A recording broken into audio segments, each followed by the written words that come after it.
Hi, this is Skoggit. Hope everybody's doing fine out there. I'm doing pretty good, recovering from the COVID, but I'm getting feeling better and better every day, and also getting stronger and stronger every day.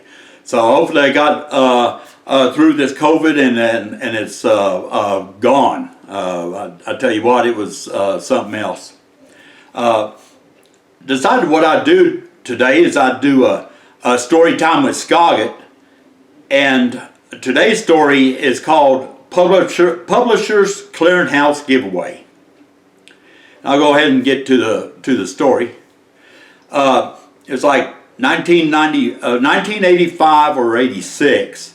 I was working as a deputy with the sheriff's office, and I got a warrant.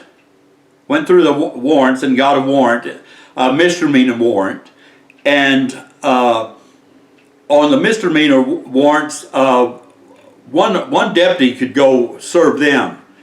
Felony warrants, you had to take more than one. So it was just a misdemeanor warrant. I believe it was like the guy had traffic tickets and maybe a misdemeanor theft or something to that effect. But anyway, it was nothing big.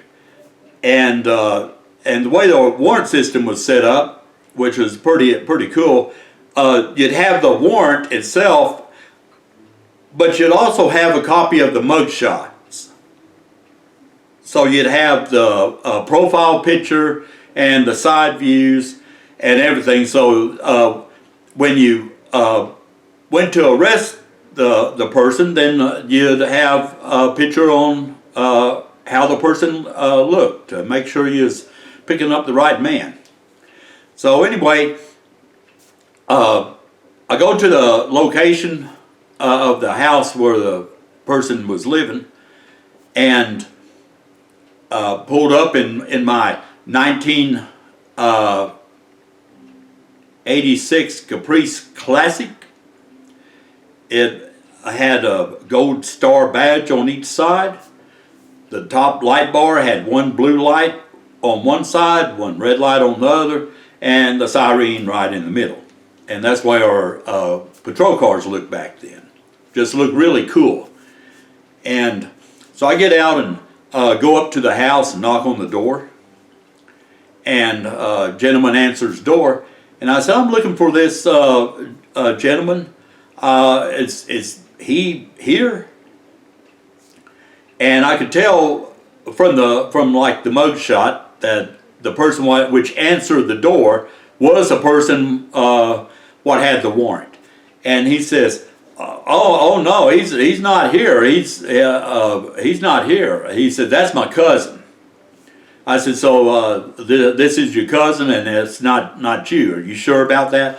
"I'm positive, officer. It's not me. It's my cousin." And so I'm standing there, and I said, "Man," I said,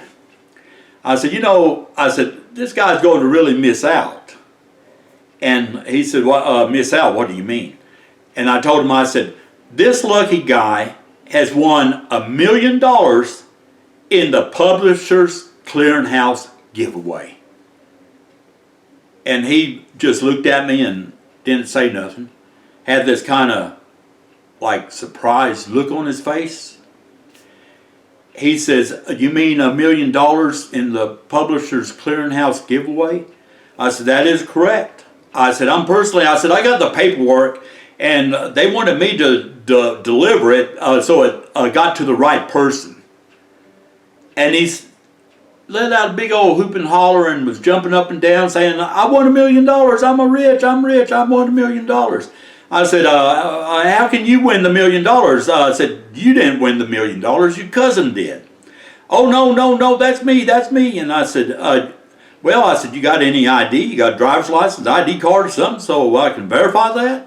"Sure." He reached back, pulled out his ID, gave it to me. I looked at it. Sure enough, same person. So I told him, I said, "Wow." I said, You're one lucky guy." I said, "Go ahead and come on out to my patrol car, and I'll go ahead and get the paperwork for you, and we'll get it signed up and everything." So he was like walking out to the patrol car with me, and he was just happy as can be. We get to the patrol car, and I tell him, I said, you know, I said, I've got good news and I've got bad news for you. And he says, good news or bad news? I said, do you want the bad news first or the good news? He said, give me the bad news. I said, well, the bad news is you haven't won the Publishers Clearinghouse giveaway. I said, now I'll give you the good news. I said, I have a warrant for your arrest. And I said, you get to spend a night in our downtown Crossbar Motel absolutely free.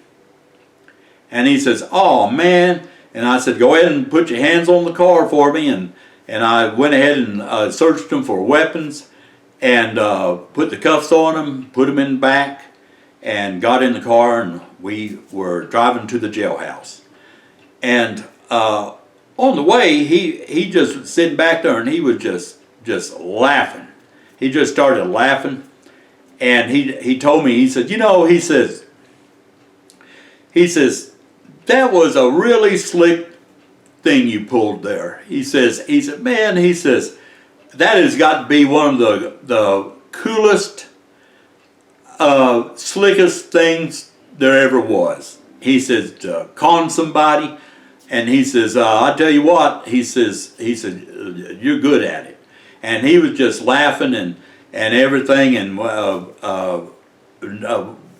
just went to the jailhouse and processed them in, never gave me any problems. And it was just, I thought it was a funny story on just like quick thinking, and ended up getting my man after all. So this is Skoggit. Hope you enjoyed this story, and it just brought back some fond memories of when I used to work for the department, and back in the day it was just a great job and everything. I really loved it. I really did. This is Skoggit. Appreciate all you viewers and subscribers out there, and hope you continue to remain COVID free, because I tell you what, you don't want that. And I got some YouTube videos to watch of my subscribers, and also some comments to answer. So this is Skoggit. I appreciate all you viewers and subscribers out there, and y'all take care.